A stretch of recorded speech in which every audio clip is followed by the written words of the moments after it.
is you're going to learn perseverance. Do you know what perseverance is? It means that everything is not going to go perfectly for you. There's going to be some barrier, adversity. You're going to fail at something. And you know, when you fail at it, you're going to get corrected. How are you going to manage that? What are you going to say? When you get corrected, what are you going to say? Coach me, Coach. Teach me. I'm listening to what you have to say. I'm going to try to do it. And you know what some of you guys are going to do? You're going to give us a lecture on why you did what you did. You're going to tell me why you did what you did. I don't care why you did it. I'm telling you how to do it so you can get better. So you don't have to, we're not criticizing you. We're teaching you. If we criticize you, you can explain. We're not going to criticize you. We're going to teach you. If we're teaching you, you need to listen and learn. Look at me. Everybody look at me right now. How many ears do I have? How many mouths?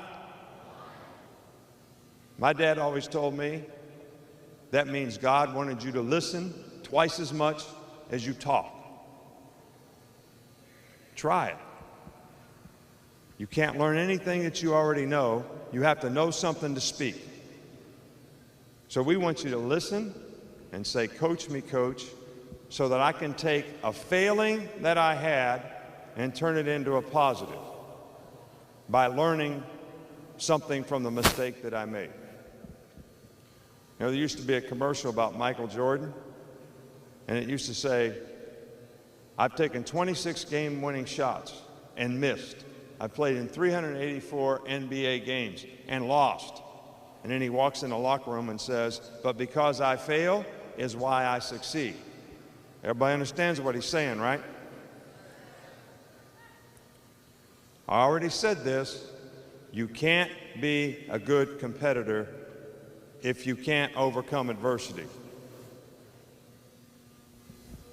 So you have to have perseverance.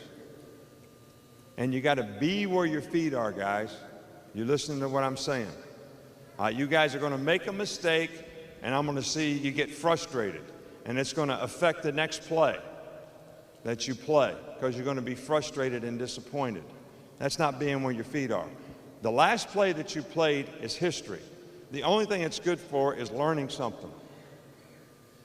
And if you did really good on the last play, and I'll see that in Bama ball, when I watch you guys play Bama ball out there at night, guy will make a play. He's so happy, he's giddy for the next 5 plays. Is he playing the next play right?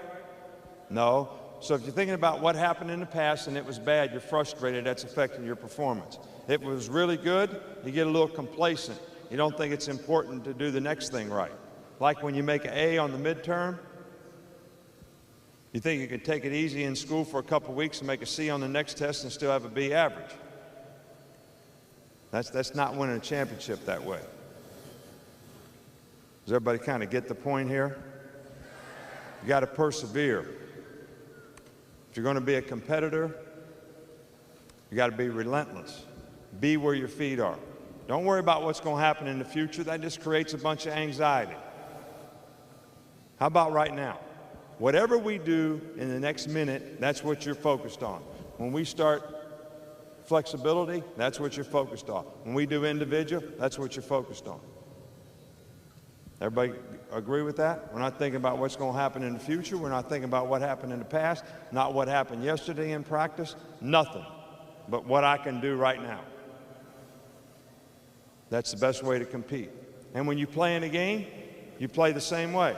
Play every play like it has a history and life of its own. What happened on the last play doesn't matter. Not worried about the end of the game. Scoreboard doesn't matter. What happens on the next play is what matters. I know you all probably don't watch women's softball, but our women's softball team was in a national championship against Florida. Best 2 out of 3. They were playing great. They won every game. Girl from Florida in the 4th inning hits a home run off of our best pitcher. Whole team changed. Whole team changed. I'm going to tell you one story. My friend Joe Lipsy was a middleweight boxer. You never heard of him. This happened in the 90s. Marvin Hagler is the best middleweight boxer in the world at that time and was for 10 years, and he was the champ. So my buddy is going to fight him in Las Vegas. He's 17-1 underdog. Doesn't have a chance to win. Fights on TV. Everybody says, my man Joe's not getting through the first round. Won the first round, won the second round, won the third round. In the fourth round, he got knocked out. He almost got killed. Ended his boxing career. So I saw him 3 or 4 months later. I said, Joe, what happened? Guy hit you and hurt you and you couldn't defend yourself? He said, no. I hit him with my best punch at the end of the third round, and it never fazed him. So I never thought I could win after that. You guys get the point? The champ won the championship not by what he dished out, but how he took the guy's best punch. That's part of being a competitor too. That's part of being relentless. That's part of playing the next play. And my man Joe shouldn't have let that bother him. He should have kept fighting. So I want to see every one of you have pride in performance to be the best you can be in this camp for the next 3.5 days, so that you can get better and you can go back and be better, and that's what our coaches are here to do. But remember those first 3 things: effort, toughness to sustain, responsible to do my job, and understand what you're supposed to do.